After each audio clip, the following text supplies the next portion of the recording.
पर्वत तीन प्रकार के होते हैं। सबसे पहला पर्वत होता है वलित पर्वत यानी कि मोड़दार पर्वत। दूसरा पर्वत होता है खंड या भ्रंश पर्वत इस प्रकार का, और तीसरा पर्वत होता है ज्वालामुखी पर्वत।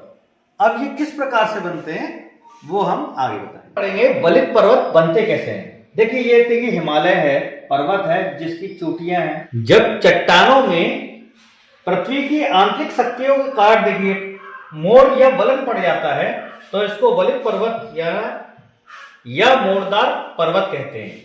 जब पृथ्वी की आंतरिक शक्तियों के कारण चट्टानों में वलन या मोड़ पड़ जाता है, ये देखिए चट्टानें टकरा रही हैं और चट्टानों टकराने से ही पर्वत का निर्माण हो रहा है, तो ये वलित पर्वत या मोड़दार पर्वत कहते हैं। अगला है भ्रंशोत्थ पर्वत या भ्रंश पर्वत, इसी को खंड पर्वत भी कहते हैं। जब पर्वतों में किसी कारणवश दरार पड़ जाती है तो दरार पड़ने से उसकी जमीन ऊपर नीचे सरक जाती है, ऊपर नीचे सरकती है। इस ऊपर नीचे होने से पर्वत में दरार पड़ जाती है और दरार पड़ने से उसको हम घाटी भी बोलते हैं।